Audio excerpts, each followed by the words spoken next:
Government है और Hindu nationalist government जो है वो हमेशा ही काम करती है।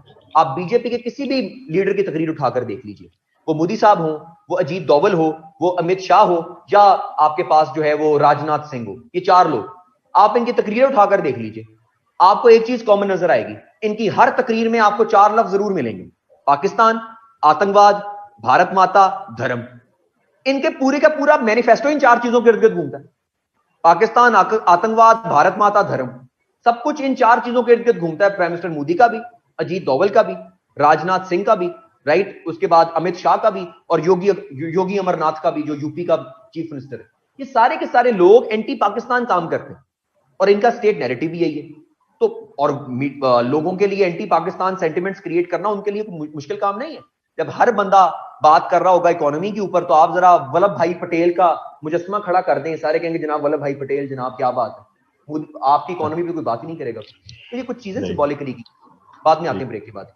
थैंक यू जी, अल्लाह हाफिज़।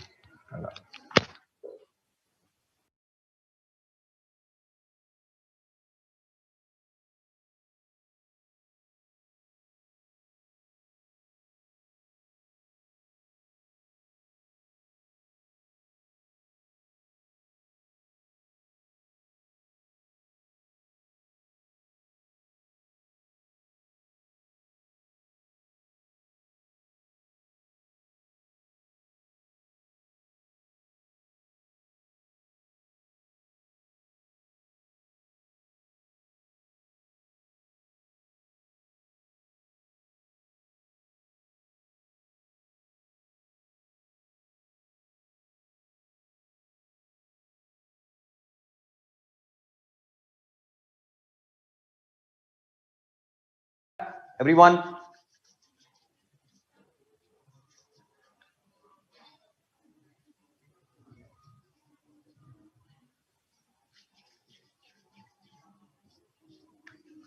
आ जाइए सारे वापस, अब काम धंधा अपना छोड़ दें,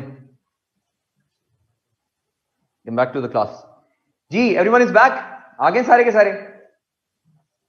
ओके, बड़ा इंपॉर्टेंट पॉइंट अभी हम पढ़ने लगे हैं, जिसमें हमने देखना है कि why the revocation of the special status of Kashmir was illegal, illogical, या why India had no laws to revoke this, या what laws have been abrogated by revoking Article 370 and 35A, या revoking the special status of Kashmir। ये बड़ा important points हैं जिसको भी हमने जो है अंडरस्टैंड करना है, and let us understand these points, the very important logic to be understood, और ये सारी की सारी चीजें उसमें अंडरस्टैंड करनी है। सदफ ने एक क्वेश्चन भी पूछा था, मेरा ख्याल है कि जिसमें उन्होंने बात की थी कि बायलेटरल डिस्प्यूट जो है वो पाकिस्तान और इंडिया ने इसको कंसिडर कर दिया है, इसलिए शायद यूनाइटेड नेशंस इसके अंदर इन्वॉल्व नहीं हो रहा और यूनाइटेड नेशंस इसके अंदर एंटर नहीं होता। इफ सदफ इज ऑनलाइन जी, ये सारी की सारी चीजें उसको भी हम अभी जो है हमने इसको अंडरस्टैंड करने की कोशिश करेंगे। ये सारे का सारा आर्गुमेंट अंडरस्टैंड करते हैं, why revocation of special status is illogical, illegal, और what laws have been violated. Point number 1, जरा आप इस कॉन्सेप्ट को जरा समझ लीजिए, बड़ा इंपॉर्टेंट कॉन्सेप्ट है, इसको अंडरस्टैंड कर लीजिएगा। आप में से कोई है, एवरीवन इज बैक, ये क्योंकि आप लोगों ने दोबारा ये जो है ना, अगर फ्लो टूटता है ना फिर बड़ा प्रॉब्लम हो जाता है। तो अगर आप कोई और अवेलेबल है, सारे के सारे आप लोग सारे के सारे आगे, तो बड़ा मुश्किल होता है ऑनलाइन क्लास को पढ़ाना जरा, जिसमें पता ही नहीं होता कि आपको एवरीवन लिसनिंग टू यू और नॉट लिसनिंग टू यू। ठीक है जी, good, let us understand this point. Why revocation of special status of Kashmir is illegal, illogical, या what laws have been abrogated by India. अब let us understand this point. हमने ये बात शुरू में डिस्कस की कि इंडिया क्लेम करता है कश्मीर को on the basis of instrument of accession.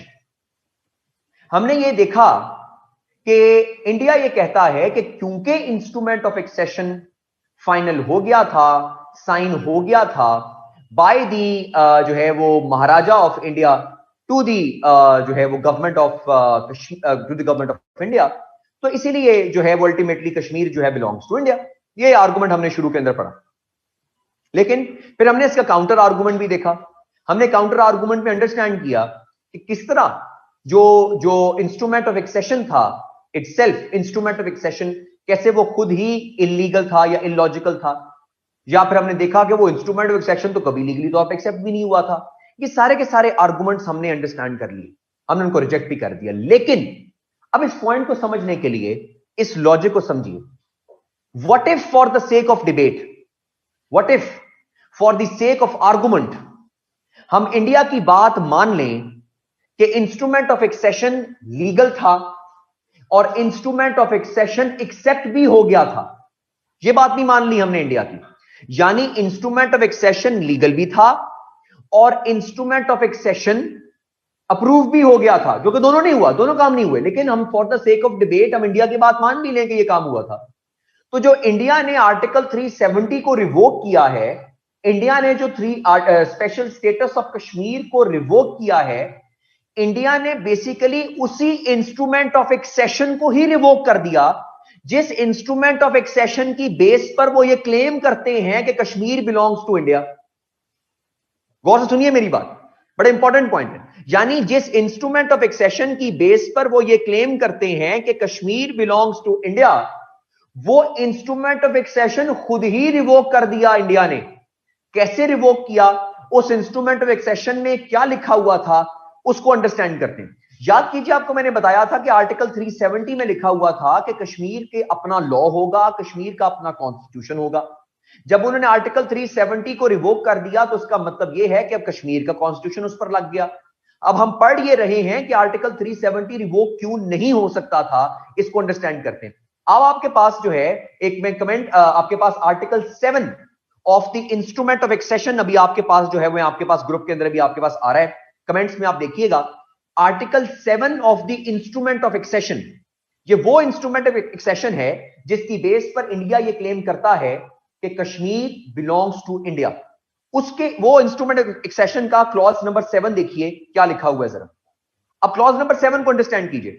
Clause number 7 of the instrument of accession जिसकी बेस पर इंडिया ये क्लेम करता है कि कश्मीर बिलोंग्स टू इंडिया, उस इंस्ट्रूमेंट ऑफ एक्सेशन के क्लॉज नंबर 7 के अंदर, अब ये पेस्ट नहीं करना, उस इंस्ट्रूमेंट ऑफ एक्सेशन के क्लॉज नंबर 7 के अंदर इंडिया ये क्लेम करता था कि कश्मीर बिलोंग्स टू इंडिया। लेकिन उसी इंस्ट्रूमेंट ऑफ एक्सेशन में लिखा हुआ है महाराजा ने कि nothing in this instrument shall be deemed to commit me in any way to acceptance of any future constitution of India. Maharaja Hari Singh ने इंडिया के साथ, महाराजा हरि सिंह ने इंडिया के साथ इंस्ट्रूमेंट ऑफ एक्सेशन तभी साइन किया था जब उसने ये कहा था कि मैं कमिटमेंट नहीं दे रहा कि मैं कॉन्स्टिट्यूशन ऑफ इंडिया को मानूंगा, कि मैं कॉन्स्टिट्यूशन ऑफ इंडिया को अप्रूव करूंगा कश्मीर में। इंडिया ने आर्टिकल 370 को रिवोक करके कॉन्स्टिट्यूशन ऑफ इंडिया ही तो लगा दिया है कश्मीर में। और भाई जब आपने कॉन्स्टिट्यूशन ऑफ इंडिया लगा दिया तो जिस बेसिस पर आपकी कमिटमेंट हुई थी इंस्ट्रूमेंट ऑफ एक्सेशन की महाराजा हरि सिंह से, आपने वो कमिटमेंट ही खत्म कर दी। तो जिस बेसिस पर आप कहते हो कि कश्मीर हमारा, वो बेसिस आपने खुद ही तोड़ दी, वो बेसिस आपने खुद ही वायलेट कर दी। कमिटमेंट क्या थी यार, पढ़ो तो सही कमिटमेंट क्या थी, आर्गुमेंट तो पढ़ो क्या लिखा हुआ है कि nothing in this instrument shall be deemed to commit me in any way to acceptance of future constitution of India, कि मैं कॉन्स्टिट्यूशन ऑफ इंडिया को मानने की कमिटमेंट नहीं दे रहा, मैं कॉन्स्टिट्यूशन ऑफ इंडिया को मानने की कमिटमेंट नहीं दे रहा। लेकिन आपने आर्टिकल 370 रिवोक करके कश्मीर में कॉन्स्टिट्यूशन ऑफ इंडिया ही तो लगा दिया वहां पर। और जब आपने कॉन्स्टिट्यूशन ऑफ इंडिया लगा दिया कश्मीर के अंदर, तो आपने उसी इंस्ट्रूमेंट ऑफ एक्सेशन को ही वायलेट कर दिया जिस इंस्ट्रूमेंट ऑफ एक्सेशन की बेस पर आप ये कहते हो कि कश्मीर बिलोंग्स टू इंडिया। देखिए ना, a point, what laws have been violated, आपने वो बेसिस ही वायलेट कर दी जिसकी बेस पर आप कहते थे कि कश्मीर बिलोंग्स टू इंडिया। और वो बेसिस में एक कमिटमेंट हुई थी आपकी महाराजा हरि सिंह के साथ, और महाराजा ने कहा था कि मैं आपसे instrument of accession clause number 7 में लिखा हुआ इंस्ट्रूमेंट ऑफ एक्सेशन के क्लॉज नंबर 7 में कि मैं आपसे कमिटमेंट नहीं कर रहा कि मैं कॉन्स्टिट्यूशन ऑफ इंडिया को मानूंगा। आपने कॉन्स्टिट्यूशन ऑफ इंडिया ही तो लगा दिया है कश्मीर के अंदर। और जब आपने कश्मीर में कॉन्स्टिट्यूशन ऑफ इंडिया लगा दिया तो आपने बेसिकली उस इंस्ट्रूमेंट ऑफ एक्सेशन की वायलेशन कर दी जिस इंस्ट्रूमेंट ऑफ एक्सेशन की बेस पर आप ये क्लेम करते थे कि कश्मीर बिलोंग्स टू इंडिया। ये पॉइंट क्लियर हुआ? ये पॉइंट क्लियर हुआ आपको? ये पहला पॉइंट जी। आगा अनम्यूट कीजिएगा आगा।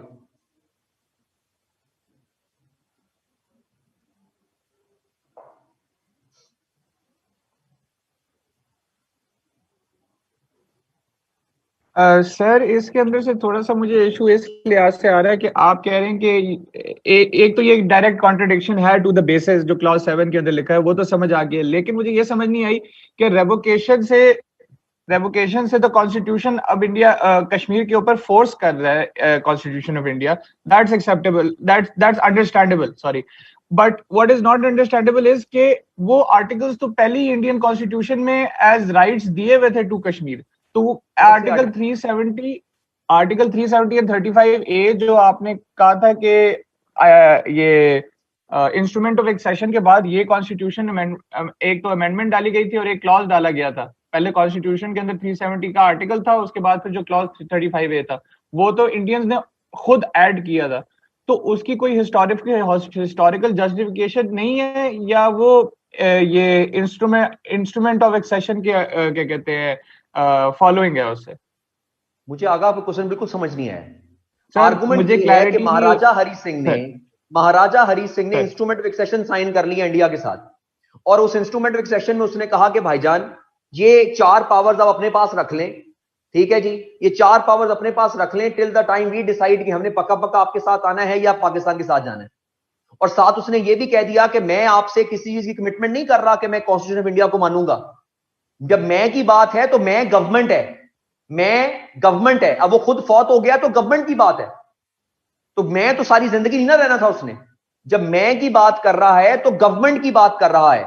तो गवर्नमेंट अब कौन है? महबूबा मुफ्ती की गवर्नमेंट थी, फारूक अब्दुल्ला की गवर्नमेंट थी। फारूक अब्दुल्ला कहता मेरे से तो पूछा ही नहीं आपने इसको रिवोक करने से पहले, तो पूछना क्यों जरूरी था फारूक अब्दुल्ला से? क्योंकि आपका कमिटमेंट ही इस बात पर हुआ था कि जनाब कॉन्स्टिट्यूशन ऑफ इंडिया नहीं लगाओगे आप। महबूबा मुफ्ती कहती है कि मेरे से तो पूछा ही नहीं आपने, क्यों पूछना जरूरी था? क्योंकि आपने कमिटमेंट ही इस बात पर की थी कि कॉन्स्टिट्यूशन ऑफ इंडिया नहीं लगेगा। तो आपने जब 370 का क्लॉज डाला है तो आप पूरे इंडियन कॉन्स्टिट्यूशन में सिवाय एक 370 के क्लॉज के कुछ और इंडिया का कॉन्स्टिट्यूशन नहीं लगता था कश्मीर पे। उनका अपना कॉन्स्टिट्यूशन था, उनके अपने लॉज थे, ठीक है? जब उनके सर अपने मैं लॉज क्लैरिटी जी फिर तो अगर मैं क्लियर करना चाहूँ तो ये है कि आपने अभी अभी ऐड किया है कि जो इंस्ट्रूमेंट ऑफ एक्सेशन है उसके अंदर ये एज बेसिस फॉर कमिटमेंट थी, तो मतलब इंस्ट्रूमेंट ऑफ एक्सेशन की ये रिक्वायरमेंट थी कि आप 30 मतलब 370 के का आर्टिकल की जो रिक्वायरमेंट जो कंडीशंस है वो डली हो। मेरी बात सुन, स्पेशल स्टेटस किस वजह से मिला था? ये इंस्ट्रूमेंट सेशन ही तो साइन हुआ था। सर समझ गया हूं, तो क्लॉजेस पे पूरा पढ़ना पड़ेगा तब क्लियर हो जाएगी, समझ गया मैं सर। इंस्ट्रूमेंट ऑफ एक्सेशन की बेस पर ही तो आपके पास स्पेशल स्टेटस मिला था आपको। आपने यही तो बेस बनाई थी कि भाईजान हम फ्यूचर कॉन्स्टिट्यूशन ऑफ इंडिया नहीं मानेंगे। आपने कहा जी ना मानो। इन्होंने कहा कि जनाब 4 पावर्स आपके पास रहेंगी जब तक हम डिसाइड नहीं कर लेते कि हमने पक्का पक्का आपके साथ आना है या पाकिस्तान के साथ। आपने कहा ठीक है जी, हम भी ये भी मान लिया आपकी बात। तो भाई जिस बेसिस पर आपने उनके साथ कमिटमेंट की, जिस बेसिस पर आप कहते हो कि कश्मीर हमारा, वो बेसिस आपने खुद ही वॉयलेट कर दी। क्लियर आपकी इंस्ट्रूमेंट ऑफ एक्सेशन की बेस पर ही तो 4 पावर्स आपके पास गई थी।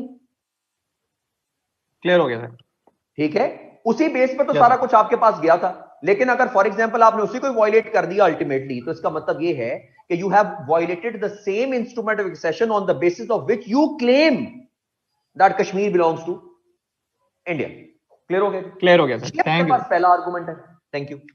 दूसरे आर्गुमेंट पर चलते हैं। अब दूसरा आर्गुमेंट जो है हमारे पास, अब वो जरा गौर से सुनिएगा, समझिएगा इस आर्गुमेंट को। बड़े लोग हमारे पाकिस्तान के अंदर, मैं हैरान भी हूं, हमारे मुल्क के कुछ ऐसे तज्जिया नगार भी हमारे मुल्क में मौजूद हैं जो पाकिस्तान की आर्गुमेंट कहते हैं ना कि हमारे मुल्क में अपने ही बड़े जो है ना वो चोर, अपने ही बड़े हमारे मुल्क में जड़ें काटने वाले मौजूद हैं। बाहर के लोगों की हमें जरूरत नहीं है। मैंने बड़े लोगों के तज्जिया नगारों के मुंह से ये बात सुनी कि पाकिस्तान ने तो जी शिमला एग्रीमेंट के बाद बायलेटरल कर दिया था जो है वो कश्मीर डिस्प्यूट को, और थर्ड पार्टी तो इन्वॉल्व हो नहीं सकती इस मसले के अंदर, और पाकिस्तान एमी शोर मचा रहा है, पाकिस्तान का बायलेटरल होने की वजह से इंडिया का स्टांस पाकिस्तान पर ज्यादा हावी है, इस तरह की बातें, बेताशा बातें इस तरह की सुनने में हैं। अब इनकी बातों को रिजेक्ट करने के लिए बड़े छोटे से आर्गुमेंट्स को अंडरस्टैंड कीजिए। अगर थर्ड पार्टी की इन्वॉल्वमेंट को हमने रोका हुआ हो, गौर से सुनिए मेरी बात को, अगर शिमला एग्रीमेंट में हमने थर्ड पार्टी की इन्वॉल्वमेंट को रद्द किया हुआ हो, तो फिर 1972 के बाद से 2020 तक यूनाइटेड नेशंस हमारे आर्गुमेंट को सिर्फ यह कह के रद्द कर देती कि भाईजान अब हमारी डोमेन में नहीं आता कश्मीर, हमारे ऊपर इल्जाम मत लगाओ। क्या कभी यूनाइटेड नेशंस ने यह कहा आपको कि जनाब वो यूनाइटेड नेशंस इन्वॉल्व नहीं हो सकती कश्मीर के मसले के अंदर? और अगर यह बायलेटरल मसला है तो फिर इंडिया इसको इंटरनल क्यों कह रहा है? अगर हम ये बात मान लें कि ये बायलेटरल मसला है शिमला एग्रीमेंट के अंदर, तो इंडिया इसको तो इंटरनल कह रहा है, राइट? और पाकिस्तान इसको कहता है कि ये बायलेटरल प्रॉब्लम है फॉर एग्जांपल, और लोग कहते हैं कि जी थर्ड पार्टी इसमें इन्वॉल्व नहीं हो सकती थी, तो फिर यूनाइटेड नेशंस तो हमें कह देता कि भाईजान हम आपके मैटर में इन्वॉल्व नहीं हो सकते, आप हमारे ऊपर इल्जाम लगा रहे हैं। ठीक हो गया जी। अब इन सारी बातों को रिजेक्ट करने के लिए और दूसरे आर्गुमेंट को जस्टिफाई करने के लिए कि कैसे इंडिया ने जो 370 को रिवोक किया है, कैसे ये इलीगल है और इंडिया रिवोक नहीं कर सकता था, इसके लिए मैं आपके पास जो है एक और पॉइंट जो है वो अब आपके ग्रुप के अंदर भी आने लगा है, उसको आप देखिएगा। शिमला एग्रीमेंट का clause 2 sub clause 2, Shimla agreement जिसको हम इधर पेस्ट कीजिएगा, शिमला एग्रीमेंट जिसको बार बार लोग जो है रेफर करते हैं कि जनाब पाकिस्तान ने शिमला एग्रीमेंट में जो है एग्रीमेंट साइन कर लिया था इंडिया के साथ कि जो बायलेटरल है और ये सारी की सारी चीजें, उसी क्लॉज के अंदर क्लॉज 2 सब क्लॉज 2 जो है जिसकी बार बार रेफरेंस आता है, वो अब आपके सामने जो है आने लगा है। इसको जरा गौर से पढ़िएगा जी। अब जरा गौर से सुनिए, ये क्लॉज 2 सब क्लॉज 2 है किसका? शिमला एग्रीमेंट का, जिसका बार बार रेफरेंस आता है। अब पहला पॉइंट जरा पहली 2-3 लाइनें जरा पढ़िए। That the two countries are resolved to settle their differences by peaceful means through bilateral negotiations. यहां तक पढ़िए सिर्फ। That the two countries are resolved to settle their differences by peaceful means through bilateral negotiations. यहां तक तो सब पढ़ते हैं, इसके आगे पढ़िए, or by any other peaceful means mutually agreed upon them. मुझे बताइए और एनी अदर मीन्स का मतलब क्या है? कि कोई और रास्ता भी है इसको सॉल्व करने का, यानी थर्ड पार्टी भी इन्वॉल्व हो सकती है, यानी जो दोनों एग्री करेंगे तो थर्ड पार्टी जो है इसके अंदर इन्वॉल्व हो जाएगी। वो थर्ड पार्टी कौन है? यूएन। तो भाई जब थर्ड पार्टी की इन्वॉल्वमेंट को हमने खुद लिखा हुआ है शिमला एग्रीमेंट में, हमने कहां लिखा थर्ड पार्टी इन्वॉल्व नहीं हो सकती? Where did we write in the clause 2 sub clause 2 of the Shimla agreement, जिसको बार बार लोग रेफर करते हैं? आधी वर्ड पढ़ते हैं, वो पहली लाइन पढ़ते हैं, that the two countries are resolved to settle their differences by peaceful means through bilateral negotiations. यहां तक पढ़ते हैं, आगे और लिखा हुआ है, और या by any other peaceful means mutually agreed upon them. यानी अगर थर्ड पार्टी भी इन्वॉल्व होनी है, थर्ड पार्टी कौन है? यूएन भी है। थर्ड पार्टी कौन हो सकता है? यूएस भी हो सकता है, जो मीडिएट करवा दे दोनों के दरमियान। यानी हमने शिमला एग्रीमेंट में थर्ड पार्टी की इन्वॉल्वमेंट को नहीं रोका, हमने उसको रोका नहीं है, हमने सिर्फ दोनों की म्यूचुअल एग्रीमेंट से, दोनों के म्यूचुअल एग्रीमेंट से कह दिया है कि ये दोनों की म्यूचुअल एग्रीमेंट से ये काम होगा। क्लियर है? ये बात तो हमारी पहली बात क्लियर होगी। लेकिन दूसरी पॉइंट सुनिए जो इसी के अंदर आगे लिखा हुआ है, वो क्या लिखता है? वो लिखता है pending the final settlement of any of the problems between the two countries, neither side shall unilaterally alter the situation and both shall prevent the organization. यानी neither side shall unilaterally alter the situation. आपने कश्मीर की situation को unilaterally तो alter कर दिया, आपने कश्मीर की situation को पाकिस्तान से पूछे बगैर चेंज कर दिया। जब आपने पाकिस्तान से पूछे बगैर कश्मीर की सिचुएशन को चेंज कर दिया, तो भाईजान आपने शिमला एग्रीमेंट को भी वायलेट कर दिया, जिसकी बेसिस पर आप कहते थे कि जनाब ये म्यूचुअल एग्रीमेंट है हमारा और बायलेटरल मसला है। चलो हम मान भी लें कि आप बायलेटरल है, थर्ड पार्टी इन्वॉल्व नहीं हो सकती इसके अंदर, जो कि हो सकती है, हमने देखा क्लॉज 2 सब क्लॉज 2 में। उसमें तो यह भी लिखा हुआ था कि जनाब दोनों पार्टीज में से कोई भी यूनिलैटरली मतलब अकेले सिचुएशन को चेंज नहीं कर सकता।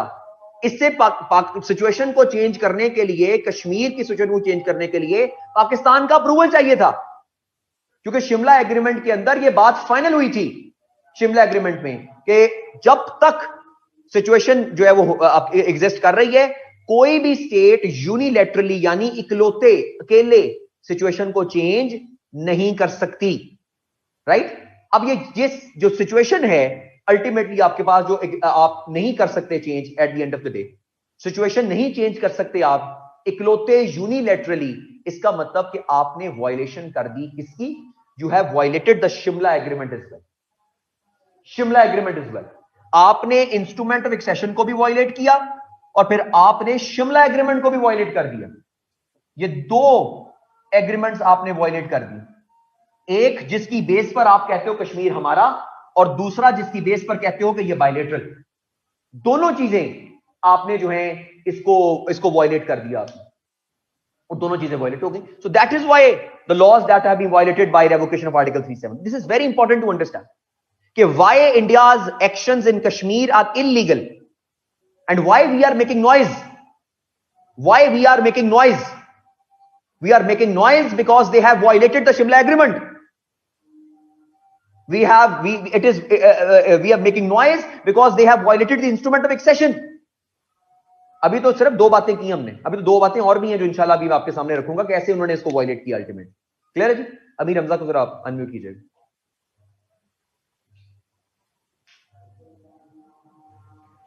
अस्सलाम वालेकुम सर।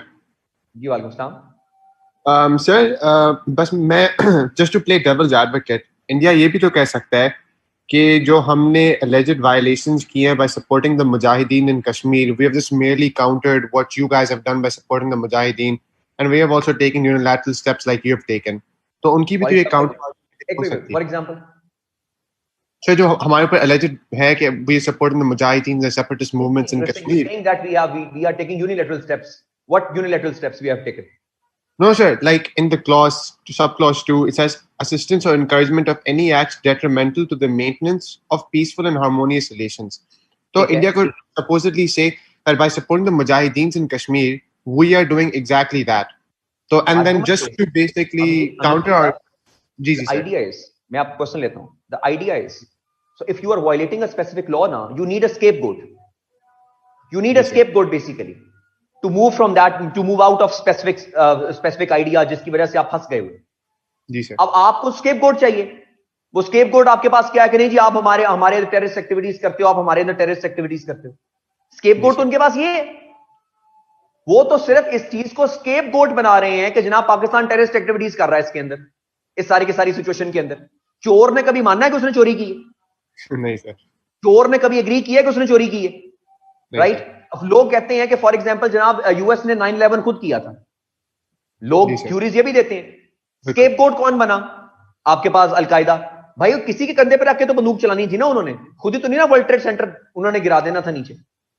अब उनको जब उनको पता है कि जनाब हमारे पास ये वायलेशन है, उनको पता है कि इंस्ट्रूमेंट ऑफ एक्सेशन को हमने वायलेट कर दिया है, उनको सारी चीजों के बारे में पता है। अब स्केपगोट क्या है? स्केपगोट ये कि पाकिस्तान पर इल्जाम लगा दो कि पाकिस्तान की इन्वॉल्वमेंट कर रहा है। अच्छा चलो, अगर पाकिस्तान इन्वॉल्वमेंट कर रहा है तो अगर पाकिस्तान गलती कर रहा है इस सिचुएशन के अंदर, तो फिर इसका क्या मतलब है कि आप वायलेशन कर रहे हो?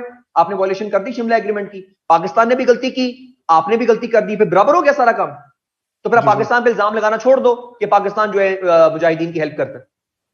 fair सर, बिल्कुल ठीक है आर्गुमेंट सर। पॉइंट इज कि अगर आपने पाकिस्तान की गलती के बेसिस पर खुद भी गलती कर दी, वायलेशन कर दी, राइट, खुद भी वायलेशन कर दी आपने पाकिस्तानी गलती पे, तो फिर रौला किस चीज का है?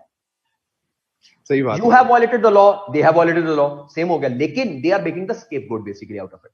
ये सारी की सारी सिचुएशन उसके अंदर से निकलती है। क्लियर हो गया? Thank you. और दूसरी बात, आखिरी बात आपकी मैं बता दूं, यूनाइटेड नेशंस अगर इन्वॉल्व होगा, यूनाइटेड नेशंस का ये रूल है कि म्यूचुअली एग्रीड होंगी दोनों स्टेट्स तो ही यूनाइटेड नेशंस इन्वॉल्व होता है उसके अंदर। मीडिएशन क्या होती है? When you go for a mediator, दोनों पार्टीज अप्रूवल देंगी तो मीडिएटर आता है ना उसके अंदर। जी। The point is, if you are in dispute with your brother, for example, and you want a mediator to be involved in that situation, you both will agree for the mediator, then the mediator will be involved, na? बिल्कुल। Right? अमीर जी। Hamza, right ना? अब point ये है कि इसके अंदर, ये तो जी लॉ सर, है जी। यूएन का, कि यूएन के अंदर आपको जाने के लिए दोनों का एग्रीमेंट होना जरूरी है, कि दोनों एग्री करेंगे तो जाएंगे। इंटरनेशनल कोर्ट ऑफ जस्टिस में जाने के लिए भी दोनों का एग्री करना जरूरी है। तो ये तो यूएन का अपना क्लॉज है कि दोनों एग्री करेंगे तो फिर आप यूएन के अंदर मसले को लेकर आओगे। तो इसका मतलब ये है कि हमने third party involvement, my point is we have never rejected the involvement of the third party. Simple. You have never rejected being Pakistan. You have never rejected the involvement of a third party within the Kashmir dispute with India. बस ये logic समझ। बिल्कुल ठीक sir, thank you so much ठीक हो sir. गया? ठीक। Agha Farhan, is Shimla agreement binding? जी बिल्कुल बाइंडिंग। नॉन बाइंडिंग क्यों होगा भाई? वो शिमला एग्रीमेंट बाइंडिंग है, आपने दोनों ने एग्रीमेंट किया हुआ है, दोनों का। जनाब president of the Pakistan Bhutto साहब ने साइन किए, ऊपर से प्राइम मिनिस्टर ऑफ इंडिया जो है वो क्या नाम उनका, इंदिरा गांधी ने उसके ऊपर साइन किए, दोनों अप्रूव्ड है। शिमला एग्रीमेंट 1972 का बाइंडिंग। क्लियर हो गया जी? ये आपके पास अल्टीमेटली सिचुएशन क्लियर हो गई, ठीक है? ये पॉइंट क्लियर हो गए दोनों। The first point instrument of accession, the second point Shimla agreement. Clear हो गया? अब चलते हैं थर्ड पॉइंट के ऊपर। लो जी, थर्ड पॉइंट को अंडरस्टैंड करते हैं। आपने भाईजान, अब इंडिया से हम बात कर रहे हैं, आपने भाईजान इंस्ट्रूमेंट ऑफ एक्सेशन को भी वायलेट कर दिया, ठीक हो गया। आपने जनाब शिमला एग्रीमेंट को भी वायलेट कर दिया, ठीक हो गया। अब आते हैं तीसरी वायलेशन पे। आपकी तीसरी वायलेशन है, आपने अपना कॉन्स्टिट्यूशन ही वायलेट कर दिया। देखो ना, एक तो इंटरनेशनल एग्रीमेंट है शिमला, एक आपका उस पार्टी के साथ एग्रीमेंट है, वो भी वायलेट, बायलैटरल एग्रीमेंट भी वायलेट। आपने अपना इंटरनल कॉन्स्टिट्यूशन भी वायलेट कर दिया। कैसे वायलेट किया, अंडरस्टैंड करते हैं। आर्टिकल 370 सब क्लॉज 1 में लिखा हुआ है, अब गौर सुनिएगा इस पॉइंट को। आर्टिकल 370 सब क्लॉज 1 में लिखा हुआ है, राइट जी? अब हाँ जी, वो एंटी आर्गुमेंट्स है इसके अंदर, बिल्कुल। हाँ, बल्कि सदफ आपका आर्गुमेंट क्लियर हो गया, बल्कि आपने क्वेश्चन पूछा था, ये आर्गुमेंट क्लियर हुआ आपका, ये शिमला एग्रीमेंट वाला, गुड। अब आते हैं थर्ड पॉइंट के ऊपर। अंडरस्टैंड कीजिए आर्टिकल 370 सब क्लॉज 1 को। आर्टिकल 370 सब क्लॉज 1 में लिखा हुआ था कि आर्टिकल 370 अमेंड हो सकता है, आर्टिकल 370 अमेंड हो सकता है थ्रू प्रेसिडेंशियल ऑर्डर। ठीक हो गया? Through presidential order. आपने प्रेसिडेंशियल ऑर्डर के जरिए इसको रिवोक कर दिया। आपने भाईजान बिल्कुल ठीक किया, कोई गलती नहीं की अभी तक आपने। लेकिन अब आपकी गलती कहां पर है, आप जरा गौर से सुनिए। आर्टिकल 370 सब क्लॉज 3 में, आर्टिकल 370 सब क्लॉज 3 में लिखा हुआ है कि any amendment in article 370 in this article has to be approved by the government of Jammu and Kashmir. Any amendment in Article 370 has to be approved by the government of Jammu and Kashmir। और आखिरी line में लिखा हुआ है this approval has to be taken prior to the presidential order। Article 370 sub clause 3 के and पे लिखा हुआ है कि any change in article 370 has to be approved by the government of the state of Jammu and Kashmir, and this change has to be approved by the government prior to the presidential order। presidential order से पहले government का approval लेना पड़ेगा। For example, आपने जब फाटा को मर्ज किया खैबर पख्तूनख्वा के साथ, तो क्या आपने खैबर पख्तूनख्वा की असेंबली में रेजोल्यूशन पास नहीं करवाई? हुई, क्योंकि खैबर पख्तूनख्वा की असेंबली ने प्रूव करना था कि फाटा हमारे पास आएगा कि नहीं आएगा। Any change in the state's policy has to be approved, any change in the state's policy has to be approved by the government of that state. और मजे की बात, जब आपने प्रेसिडेंशियल ऑर्डर अगस्त में लेकर आए, पिछले 8 महीने से, इसके पिछले 8 महीने से, यानी जनवरी 2019 से कश्मीर में गवर्नमेंट ही कोई नहीं थी। There was no government, there was no assembly in Kashmir since January 2019, and you revoked the special status in August 2019। तो भाईजान आपने कहा कि जनाब 370 के मुताबिक प्रेसिडेंशियल ऑर्डर के जरिए हम इसको रिवोक कर सकते हैं, हम आपकी बात मान ली। तो भाईजान आपके ही आर्टिकल 370 सब क्लॉज 3 में लिखा हुआ है कि any change has to be approved by the government. और गवर्नमेंट तो है ही नहीं पिछले 8 महीनों से। और फिर ये भी लिखा हुआ है कि अप्रूवल पहले लेना है गवर्नमेंट से। तो जब गवर्नमेंट ही नहीं है तो आपने अप्रूवल किससे लिया? तो जब आपने अप्रूवल ही नहीं लिया तो फिर आपने अपने कॉन्स्टिट्यूशन को भी वायलेट कर दिया। You have violated your own constitution sir. You have violated the instrument of accession जिसकी बेस पर आप क्लेम करते हो Kashmir. You have violated the Shimla agreement जिस पे आप कहते हो कोई बायलैटरल मसला है। And number 3, you have violated your own constitution as well. वो कोई एक रौला तो हो ना जिसके ऊपर हम आर्ग्यू करें कि जनाब ये आर्गुमेंट आता है आपके हमारे पास आता है या आपके पास आता है। तो आर्गुमेंट ये है कि आपके आर्टिकल 370 सब क्लॉज 1 में आपको पास लिखा हुआ प्रेसिडेंशियल ऑर्डर की पावर। आर्टिकल 370 सब क्लॉज 3 में लिखा हुआ है कि आपका presidential order has to be approved by the government of the state of Jammu and Kashmir. वहां पे तो गवर्नमेंट ही नहीं है। और फिर नीचे ये भी लिखा हुआ है कि जो है वो एनी चेंज इन दी जो है वो article 370 has to be approved prior to the presidential order. और भाई प्रेसिडेंशियल ऑर्डर देने से पहले अप्रूवल चाहिए था और 8 महीने से तो गवर्नमेंट ही नहीं है। तो जब गवर्नमेंट ही नहीं है तो फिर आपने अप्रूवल किससे लिया है? तो जब आपने अप्रूवल ही नहीं लिया तो आपने अपने कॉन्स्टिट्यूशन को वायलेट कर दिया, राइट? तो भाई आर्गुमेंट ये है कि आप बीइंग अ सीएसएस स्टूडेंट या बीइंग अ पाकिस्तानी, हमें पता होना चाहिए कि why we are making noise. हम शोर किस चीज का मचा रहे हैं? और पानी का मसला तो आया ही नहीं अभी। पानी पर तो हम अभी पहुंचे ही नहीं। ये तो पानी से पहले पहले के मसले इतने ज्यादा हैं कि पानी पे तो बाद में पहुंचेंगे हम अभी, राइट? और पानी पे जब हम पहुंचेंगे, ठीक है, मजे की बात आपको एक और बात बता दूं, पानी इंडिया रोक भी नहीं सकता। India can not stop the water according to Indus water treaty, क्योंकि इंडस वाटर ट्रीटी क्लॉज 12 में लिखा हुआ है कि no state can unilaterally dissolve this treaty.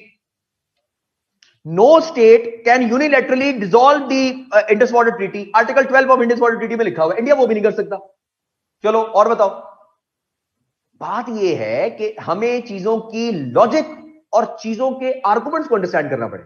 हम उसके लॉजिक को अंडरस्टैंड करें, उसके एग्जांपल्स के साथ, उसको लॉ के साथ समझाएं सीएसएस के एग्जामिनर को कि भाईजान हम को बातें कर रहे हो, हमें तीर नहीं चला रहे, हम आपके साथ बेसिकली एक आर्गुमेंट बिल्डअप कर रहे हैं कि हाँ ये लॉजिक है, ये लॉजिक है, ये लॉजिक।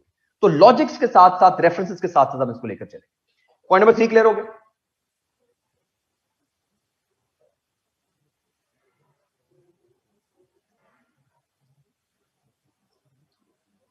सारा को जरा अनम्यूट कीजिए।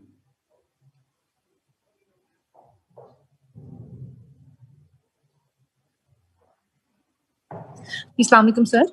जी वालेकुम सलाम।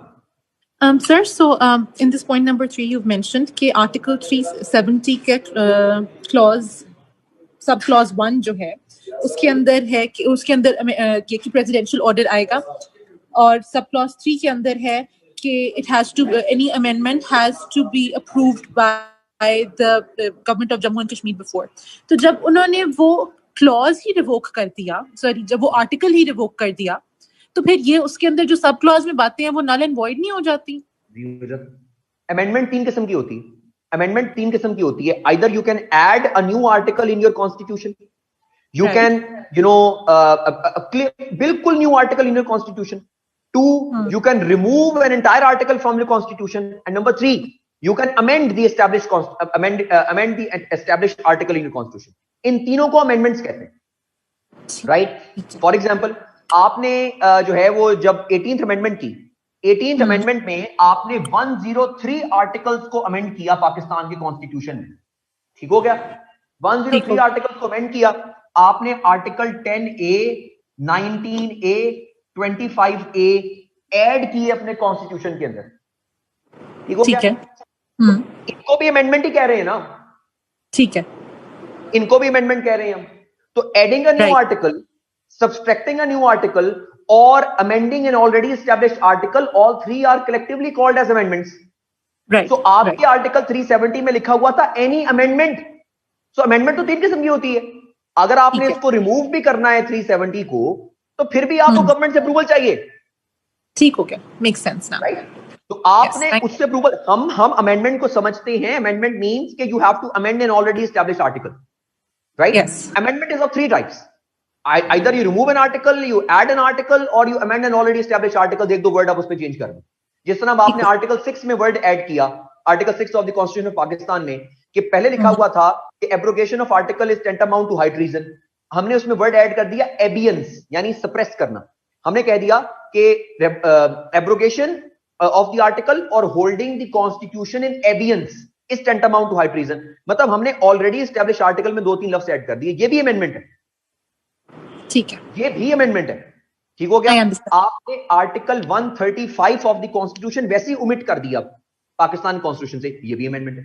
So either you omit an entire article, you add a new article, और you amend an already established article. All three are collectively known as amendments. So any change in the original constitution, like any change, if it is addition, subtraction, और आपके पास जो है वो change किसी भी किस्म का. ठीक है. Now it makes sense. Thank you. ये हमारे पास आइडिया था जिसको हमने अंडरस्टैंड किया आर्टिकल 370 के हिसाब से. राइट, अंडरस्टैंड कर रहे हैं लॉजिक को, हमारे पास सिचुएशन को अंडरस्टैंड कर रहे हैं कि आर्टिकल 370 कैसे रिवोक हो गया. ठीक है, उन्होंने अपने पूरे के पूरे क्लॉज को जो है वो रिमूव कर दिया. राइट, अप्रूवल लेना था, नहीं लिया. आपने इंस्ट्रूमेंट ऑफ एक्सेशन की बेस पर कहा कि कश्मीर हमारा, वो इंस्ट्रूमेंट ऑफ एक्सेशन जो है वो भी आपने उसको भी वायलेट कर दिया, आर्टिकल 7 को वायलेट कर दिया. 3, आपने शिमला एग्रीमेंट को भी वायलेट कर दिया.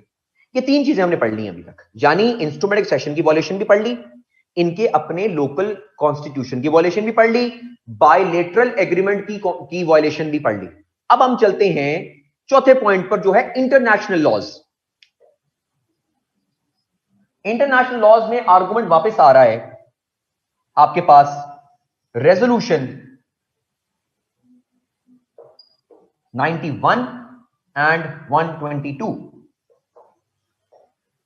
91 और 122 ये वो रेजोल्यूशंस हैं जो सिक्योरिटी काउंसिल की रेजोल्यूशंस हैं. सिक्योरिटी काउंसिल की रेजोल्यूशंस बाइंडिंग हुआ करती हैं, और जो सिक्योरिटी काउंसिल की रेजोल्यूशंस को वायलेट करता है वो वायलेशन ऑफ इंटरनेशनल लॉ कर रहा होता है. रेजोल्यूशन नंबर 91 और 122 में कैटेगोरिकली लिखा हुआ था that India can not take unilateral decisions in Kashmir. India Kashmir में यूनिलैटरल डिसीजन नहीं ले सकता. अब आपने जो रेवोकेशन ऑफ आर्टिकल 370 की, ना गवर्नमेंट ऑफ कश्मीर से पूछा, ना पीपल ऑफ कश्मीर से पूछा, ना पाकिस्तान से पूछा, आपने यूनिलैटरल डिसीजन लिया. जब आपने यूनिलैटरल डिसीजन लिया तो फिर आपने रेजोल्यूशन नंबर 91 और 122 ऑफ द शिमला एग्रीमेंट को, of the security council resolutions को भी वायलेट कर दिया. So India even violated the security council resolutions 91 and 122 which said कि India can not take unilateral decisions in Kashmir.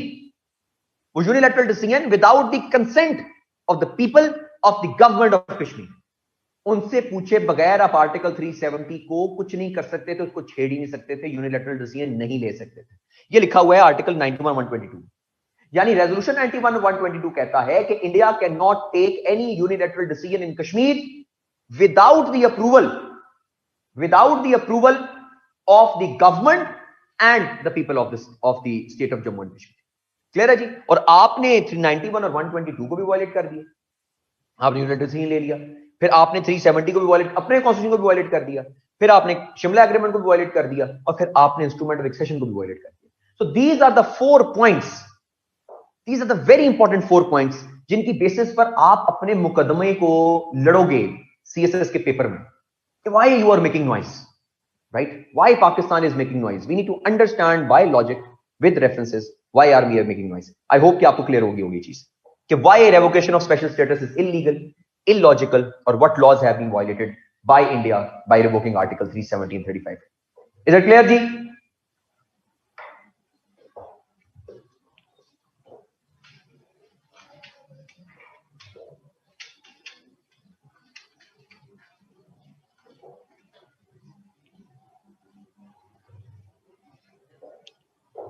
Clear हो गया?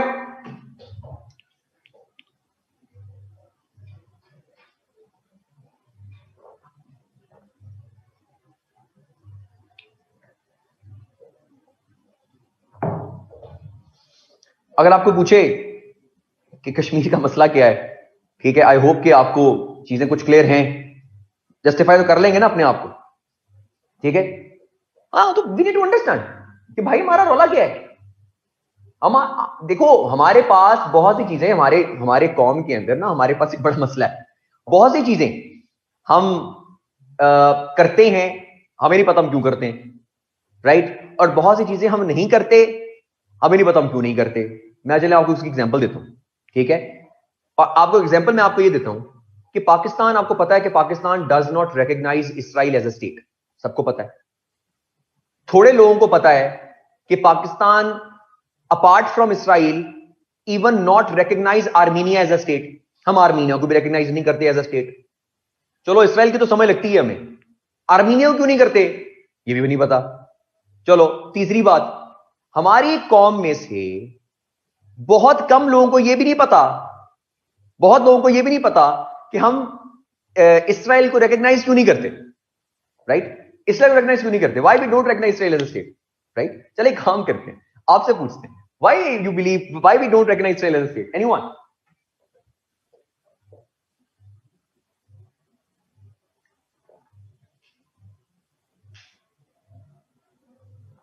एनी लॉजिक आप कोई बताएं मुझे, एनीवन? युद्धी मुल्क है ऐसा नहीं कहता, युद्धी मुल्क है, ठीक है।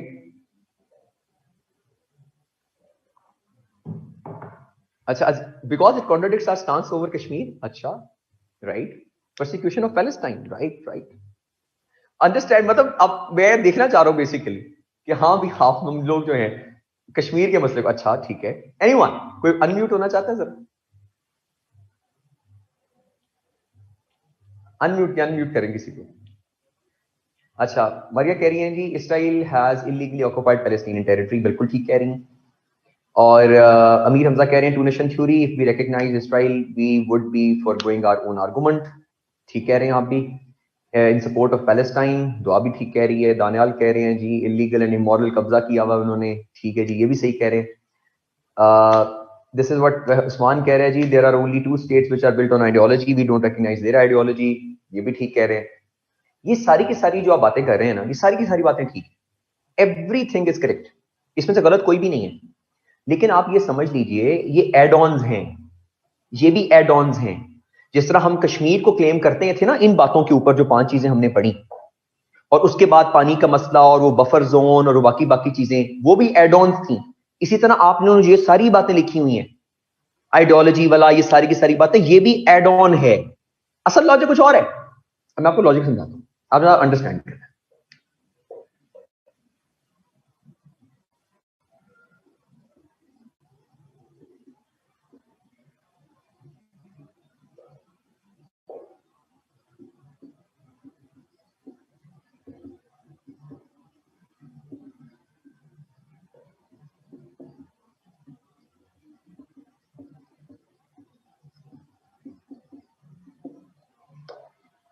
Montevideo Convention on Rights and Duties of States 1933 Article 1, reference note कीजिएगा।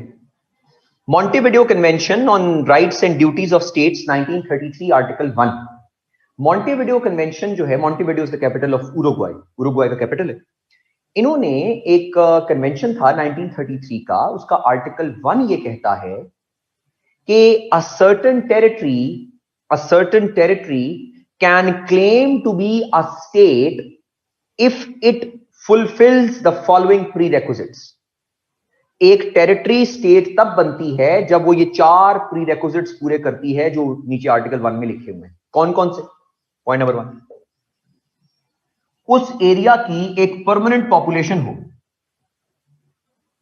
उस एरिया की क्या हो? एक परमानेंट पॉपुलेशन हो। पाकिस्तान की परमानेंट पॉपुलेशन का मतलब ये नहीं है कि एक ही अमाउंट रहे। परमानेंट पॉपुलेशन का मतलब है कि इनहेबिटेंट्स मौजूद रहे वहां पर। पाकिस्तान की पॉपुलेशन है जी, बिल्कुल है। 2, वहां पर एक गवर्नमेंट हो, वहां पर एक गवर्नमेंट हो, उसमें अथॉरिटेरियन गवर्नमेंट हो, डेमोक्रेसी हो, डिक्टेटरशिप हो, फाशिस्ट हो, कोई भी हो, गवर्नमेंट हो वहां पर। ठीक है जी। हमारे पास, हमारे मुल्क में गवर्नमेंट है जी, बिल्कुल है। इसका मतलब ये दोनों पॉइंट्स हम पूरे कर रहे हैं, अभी तक हम स्टेट हैं। 3, a defined territory, उसकी डिफाइंड टेरिटरी हो।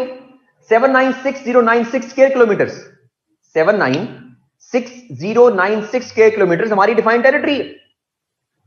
Imagine the world without boundaries, दुनिया के अंदर बाउंड्री कोई ना होती, दुनिया में आपके पास बॉर्डर ही कोई ना होते, तो आपको कैसे पता चलता किस मुल्क का लॉ कहां तक लगेगा, यूएस का लॉ कहां तक लगेगा, रशिया का लॉ कहां तक लगेगा? बाउंड्रीज होना बड़ा जरूरी होती, डिफाइंड टेरिटरी, राइट? पाकिस्तान की 796096 स्क्वायर किलोमीटर की बाउंड्री है, इसका मतलब हमारी ये पॉइंट पूरा होता है। Number 4, capacity to enter into relations with other states, capacity to enter into relations with other states, यानी उस स्टेट के पास, उस टेरिटरी के पास कैपेसिटी हो to enter into relations with other states. We are part of the Shimla agreement, we are part of the Indus water treaty, we are part of the United Nations, we are part of the SAARC, मतलब हम ये point पूरा करते हैं, right? ये point पूरा हो गया। अच्छा जी, मुझे बताएं, क्या हमारी परमानेंट पॉपुलेशन है? गवर्नमेंट है, डिफाइंड टेरिटरी है जी, capacity to enter into relations है। हम ये चारों प्रीरेक्विजिट्स पूरे करते हैं, इसका मतलब हम स्टेट, ठीक हो गया। हम ये कहते हैं कि इसराइल की डिफाइंड टेरिटरी नहीं है, इसराइल की डिफाइंड टेरिटरी नहीं है, वो अपनी टेरिटरी को इंक्रीज कर रहा है, वो अपनी टेरिटरी डिफाइंड नहीं है। आज कुछ है, कल कुछ और हो जाती है, परसों कुछ और हो जाती है, अगले दिन कुछ और हो जाती है। उनकी डिफाइंड टेरिटरी नहीं है, the territory has been increase होती जा रही है, ऐड होती जा रही है उनकी जो टेरिटरी, राइट? अब ये आपके पास जो ऐड होती जा रही है उनकी टेरिटरी, जिसकी वजह से वो प्री रेक्विजिट्स ऑफ स्टेटहुड ही पूरे नहीं करते। हमारा लॉजिक ये है कि क्योंकि वो डिफाइंड टेरिटरी उनकी नहीं है, वो प्री रेक्विजिट्स ऑफ स्टेटहुड पूरे ही नहीं करते, तो हम उनको स्टेट ही नहीं मानते, हमको स्टेट ही नहीं मानते। ये जो बाकी बातें आप कह रहे हैं कि जी वो हमारी आइडियोलॉजी है, वो जी हमारा आर्गुमेंट, टू नेशन थ्योरी, ये सारा कुछ ये एड ऑन्स हैं, ये आपको इसराइल से मजीद नफरत करवा रहे हैं। फॉर एग्जाम्पल, मैं चले आपसे एग्जाम्पल शेयर करता हूं। आपका एक बंदे ने उधार देना है 5 लाख रुपए, 5 लाख रुपए उधार देना है किसी बंदे ने आपका, ठीक है जी। वो बंदा आपका फोन भी नहीं उठा रहा, वो बंदा बदतमीज भी है, राइट? वो बंदा मतलब बुरी आदत है उसके अंदर, आपको नफरत हो गई उस बंदे से, लेकिन आपका उससे असल मसला क्या है? 5 लाख का। ये जो वो फोन नहीं उठा रहा, वो बदतमीज भी है, ये आपको उस बंदे से मजीद नफरत करवा रही है। ये चीज यही हमारे पास है कि हमारा रौला उनके साथ ये है असल में।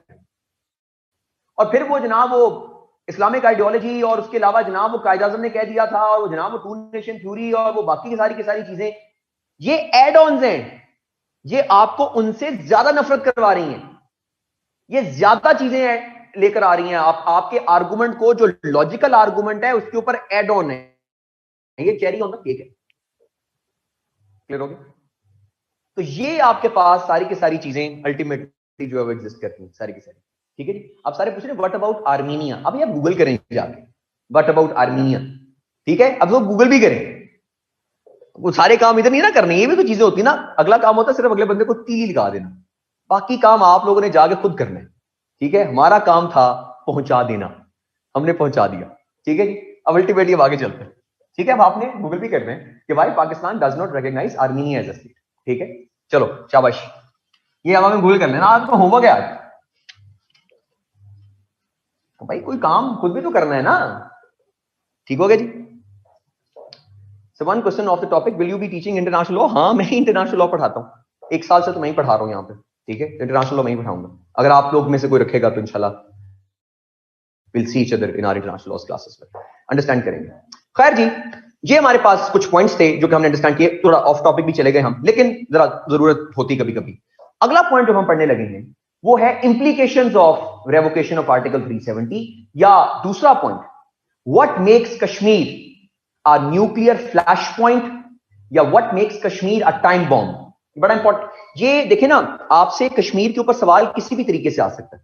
वो आपसे पूछ सकता है कि इंप्लीकेशंस क्या होंगी, वो आपसे पूछ सकता है कि for example Kashmir is a time bomb, Kashmir is a nuclear flash point, इस तरह की बातें। What are the options for Pakistan to counter Indian brutality, solutions क्या हैं, why they have revoked the article, इस तरह की बातें। इसलिए हम डिफरेंट बातें कर रहे हैं, इसमें पाकिस्तान अफेयर्स की चीजें भी पूरी हो जाएंगी, करंट अफेयर्स की भी पूरी हो जाएंगी, और अगर इंशाल्लाह इस पे ऐसे आ गया तो ऐसे भी कवर कर सकते हैं आप इसके अंदर, क्योंकि अल्लाह खैर करे हम लॉज के हिसाब से और आर्गुमेंट्स के हिसाब से इतना डाटा इकट्ठा कर लेंगे कि हम इस पे पूरा एक ऐसे भी जो है वो पूरा जो है वो लिख सकते हैं। अब हम बात करने लगे हैं नेक्स्ट पॉइंट के ऊपर कि what makes Kashmir a nuclear flashpoint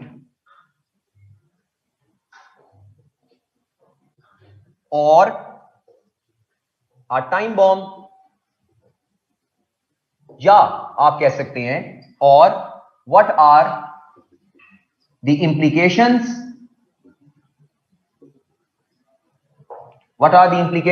or consequences of revocation।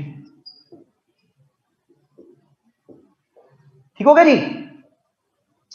तो what makes Kashmir nuclear flash point या और अ टाइम बॉम्ब या और what are the implications of the revocation या आप कह लीजिए what will be the consequences of revocation, इन सारी की सारी चीजों को जरा अंडरस्टैंड करने की कोशिश करते हैं। So what makes Kashmir a nuclear flash point? आइए जी, number 1, what is a nuclear flash point? Nuclear flash point क्या होता है? न्यूक्लियर फ्लैश पॉइंट का मतलब होता है कोई ऐसी वजह, कोई ऐसी चीज जिसकी वजह से न्यूक्लियर वॉर होने का खतरा हो।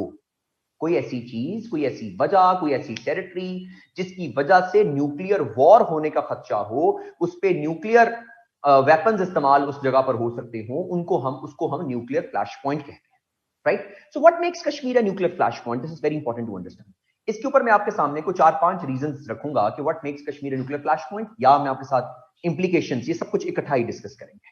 पॉइंट नंबर 1, गौर से नोट कीजिएगा इस पॉइंट को।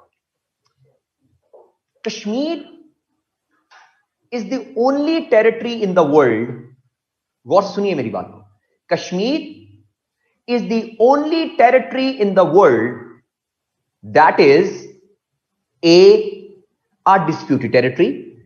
पूरा लाइन सुनना है आपने। Kashmir is the only territory in the world that is a disputed territory, b surrounded by 3 nuclear power countries, Pakistan, India and China, c not even surrounded by 3 nuclear power countries, all 3 nuclear power countries have certain claims on the territory as well।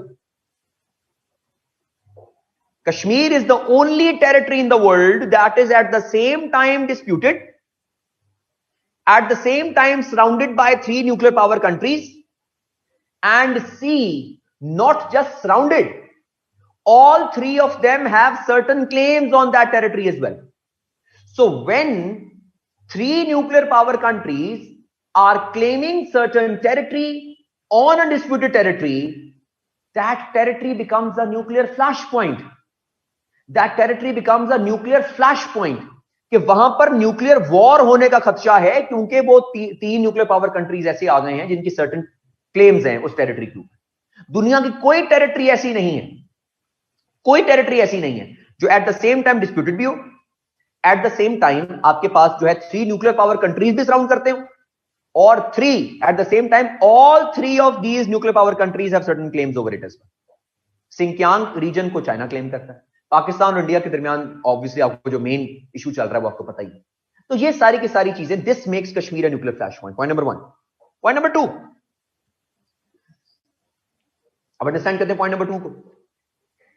अब जो दूसरा point है regarding Kashmir a nuclear flash point, इसको understand करने की कोशिश करते हैं, वो ये है कि दुनिया में सबसे कम, the lowest people to force ratio, people to force ratio दुनिया में सबसे कम कश्मीर में। People to force ratio, for example तकरीबन 8 लाख फौज है और तकरीबन 80 लाख आबादी, जो लेजिटिमेट आबादी, बाद में आ गए सारा कुछ उनको छोड़ दीजिए। लेजिटिमेट आबादी 80 लाख, तकरीबन 8 लाख फौज, यानी 1:10 बनता है। हर 10 बंदों के लिए एक फौजी मौजूद है। दुनिया में सबसे कम पीपल टू फोर्स रेशो ये है, 1:10। पीपल टू फोर्स रेशो सबसे कम दुनिया में ये है 1:10।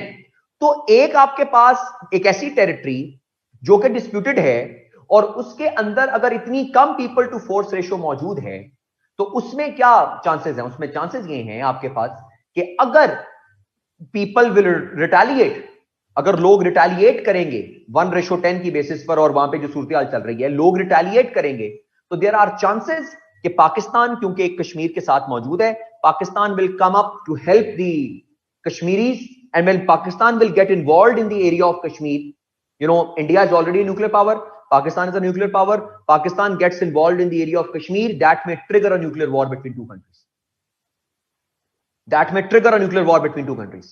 So because of the people to force ratio, there are chances that when the people will retaliate, Pakistan will come up with the force to help the Kashmiris at the end of the day. Ultimately that makes Kashmir a nuclear flashpoint, क्योंकि Pakistan India के दरमियान there are chances कि फिर nuclear war बढ़ जाएगी, जो अगर वहां पर कोई मसला हुआ तो that makes Kashmir nuclear flashpoint. ठीक है जी, पॉइंट नंबर 3 को देखते हैं जी। एक इंटरनेशनल एनजीओ है, उसका नाम है genocide watch. Genocide watch international NGO है, जीनोसाइड वॉच। इसकी रिपोर्ट आई और ये अपनी रिपोर्ट में कहते हैं जीनोसाइड वॉच वाले कि दुनिया में इस वक्त जो टेरिटरी जिसके अंदर सबसे ज्यादा जीनोसाइड का खतरा है, that is prone to genocide, जो है वो सबसे ज्यादा जेनोसाइड प्रोन है, वो कश्मीर। यानी जेनोसाइड वॉच कहती है कि इस वक्त दुनिया में जो टेरिटरी जिसमें सबसे ज्यादा जेनोसाइड होने का खदशा है, सबसे ज्यादा जेनोसाइड होने का खदशा है, वो कश्मीर है। तो जब कश्मीर के अंदर जेनोसाइड होने का खदशा है, तो अगर वहां पर जेनोसाइड होगी, people will still retaliate, and when people will retaliate, Pakistan will ultimately help Kashmiris, and that help from Pakistan will ultimately trigger a nuclear war. जिसमें आपके प्राइम मिनिस्टर ने यूनाइटेड नेशंस की स्पीच में कहा था कि when people will come out, there will be a bloodbath. वो bloodbath क्या है? Bloodbath ये genocide तो है। वो genocide तो है कि when people will come out to retaliate the Indian oppression, they will fight, and that fight may lead to a bloodbath. And when they will fight, there are chances कि Pakistan will come up to help the Indian जो है वो come up to help the Kashmiris, and that help from Pakistan may trigger a war between India and Pakistan, a nuclear war between India and Pakistan. Genocide means mass killing of people, mass killing of people. ये 3 point हो गए। चौथा, अच्छा बड़ा important point है चौथा। Prime minister Modi threat करते हैं पाकिस्तान को, थ्रेट कि we will stop your waters. Prime minister Modi threat करते हैं पाकिस्तान को कि we will stop the waters. और उन्होंने जो थ्रेट किया वो आपको याद होगा, उनकी स्पीच, बड़ी मशहूर स्पीच उन्होंने की थी कि blood and water can not flow together, blood and water can not flow together. ये थ्रेट है कि देयर आर चांसेस कि वो आपके वाटर्स को रोक लेंगे, आपके पानी को रोक लेंगे जो वहां पर मौजूद है, कश्मीर के अंदर से आ रहा है। तो जब वो कश्मीर के अंदर से आ रहा है जो आपका पानी, अगर उसको रोक लेंगे तो you are an agrarian country, और एग्रेरियन कंट्री के लिए सबसे ज्यादा इंपॉर्टेंट चीज पानी होता है, क्योंकि उसकी एग्रीकल्चर पानी पे डिपेंड करती है, और आपकी इकोनॉमी बहुत हद तक एग्रीकल्चर पर डिपेंड करती है, और आपका एग्रीकल्चर पानी पे डिपेंड करता है। तो if they stop your water because they threat you to stop your water, तो that may lead to a war between Pakistan and India. भाई आपने शबरात पे तो नहीं चलाने के लिए रखे हुए न्यूक्लियर वेपन्स, ना ही उन्होंने दिवाली पे चलाने के लिए रखे हुए, और कहीं ना कहीं तो चलेंगे ही ना। तो अगर वो आपका वाटर रोक लेंगे, आपका पानी रोक लेंगे, ठीक है, तो पानी जब वो आपका रोकेंगे अल्टीमेटली, तो फिर वो आप रिटेलिएट तो करोगे, रिटेलिएट तो करोगे आप। भाई अगर एक बंदे को तैरना ना भी आता हो, आप उसको पानी में धक्का दे दो, वो हाथ पांव तो वो भी मारता है। ये तो नहीं ना कि पानी में धक्का होगा भाईजान, आप उसमें धक्का हो गया, अब तो मैं जा रहा हूं नीचे भाईजान, हाथ पांव तो वो भी मारता है। तो सेम इसी तरह अगर आपके साथ आपकी पूरी की पूरी इकोनॉमी अगर डिपेंड करती है एग्रीकल्चर के ऊपर, पूरी की पूरी इकोनॉमी आपकी एग्रीकल्चर पर डिपेंड करती है, तो अगर वो आपके एग्रीकल्चर की वजह से आपका जो पानी अगर वो रोक लेते हैं, पानी अगर वो आपको रोक लेते हैं, that will somehow may trigger a nuclear war at the end of the day, right. तो आपके पास ये हिसाब किताब एग्जिस्ट करता है। Point number 5। और हां, एक और हिसाब भी है, आपने अपनी जो न्यूक्लियर पॉलिसी है ना, आपकी न्यूक्लियर पॉलिसी, उसमें भी ये बात शामिल है कि अगर वो आपका पानी रोकेंगे, अगर वो आपका एग्रीकल्चर आपके लिए, आपका इंडस वाटर ट्रीटी के अकॉर्डिंगली वो पानी रोकेंगे ना, आप फर्स्ट यूज कर दोगे न्यूक्लियर वेपन चला दोगे। तो आपकी जब पॉलिसी के अंदर है कि हमें न्यूक्लियर वेपन चला देना बिकॉज ऑफ द वाटर, तो फिर तो न्यूक्लियर वॉर होगी। ठीक है। 5वां पॉइंट, इंडिया के डिफेंस मिनिस्टर हैं, उनका नाम है राजनाथ सिंह। राजनाथ सिंह, इनके पॉइंट को समझने के लिए आपको एक पॉइंट पहले समझना पड़ेगा।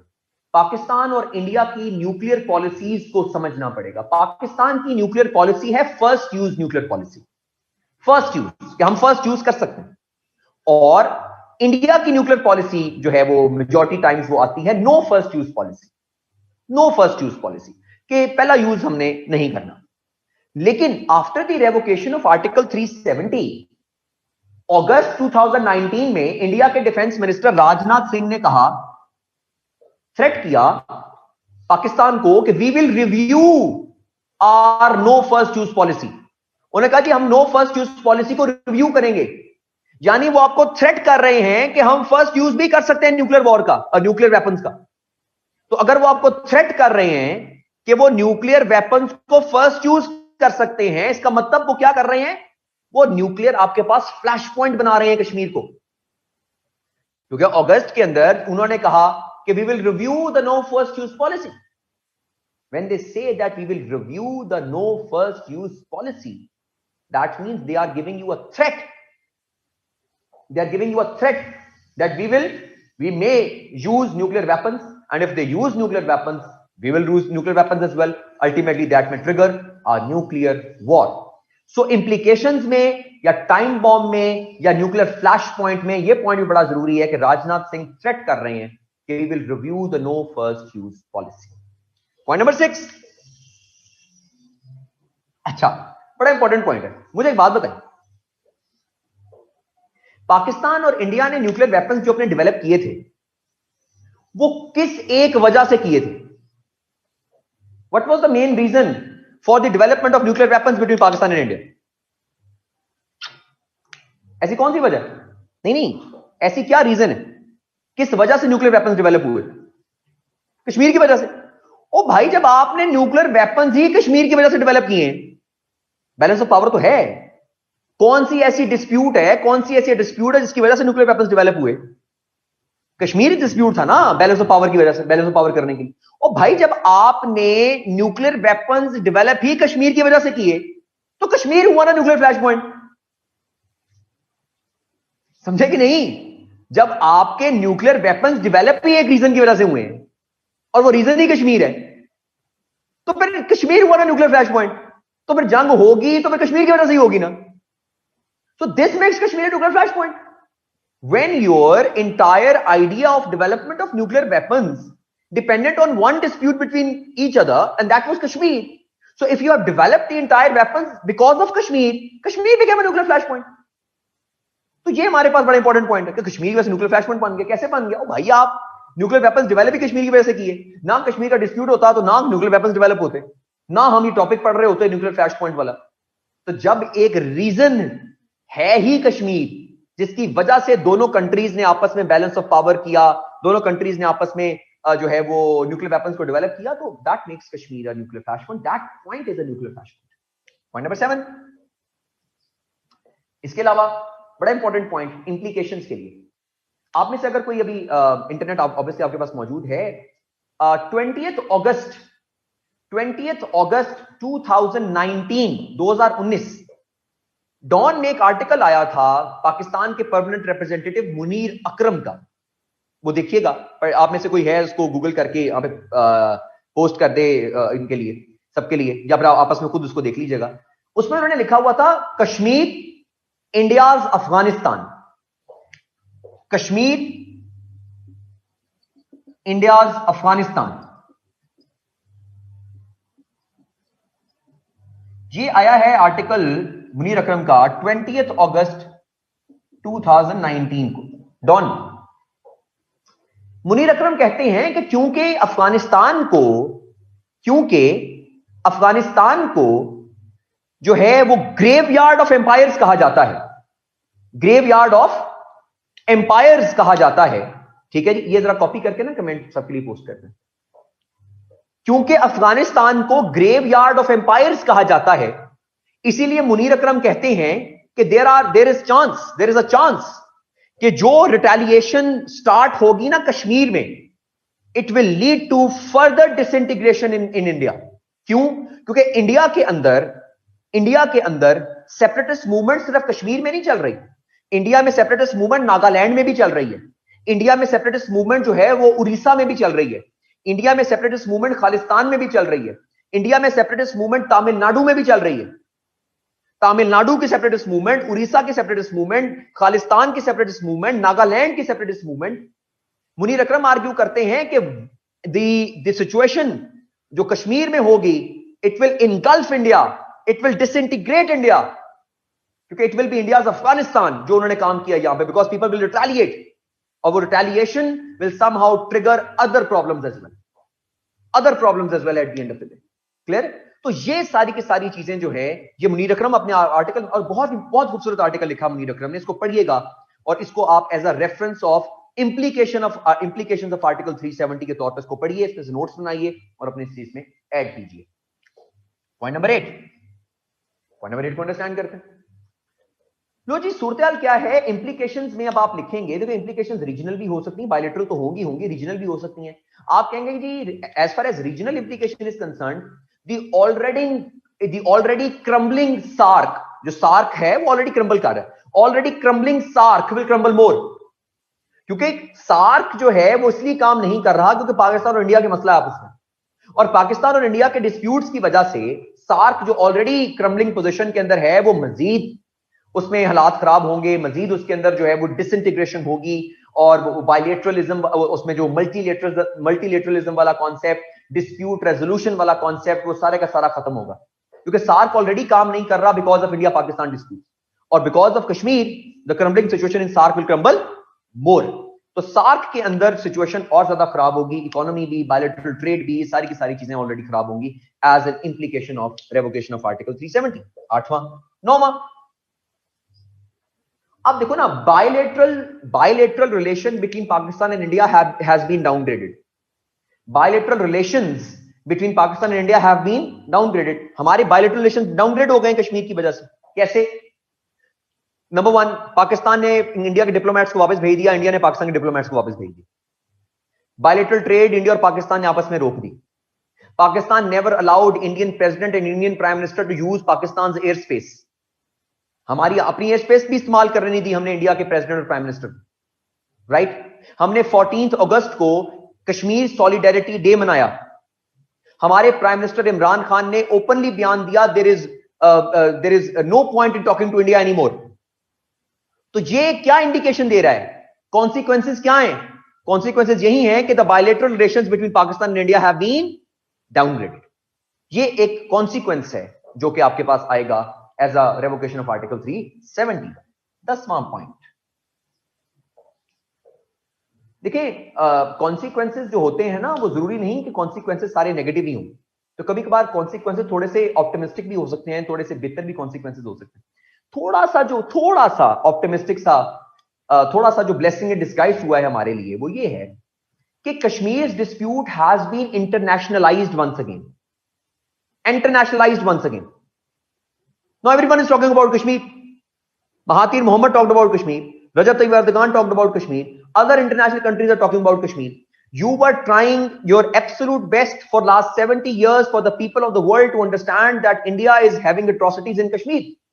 कोई आपकी बात नहीं सुन रहा था, लेकिन जब से ये काम हुआ, यूनाइटेड नेशंस में बातें हो रही हैं, यूएस के प्रेसिडेंट ने बात की, जो बाइडेन जो यूएस के प्रेसिडेंशियल नॉमिनी है, उन्होंने कहा कि कश्मीर के अंदर जो है कश्मीरियों को राइट्स प्रोवाइड किए जाएं, इंडिया कश्मीरियों को राइट्स प्रोवाइड करे।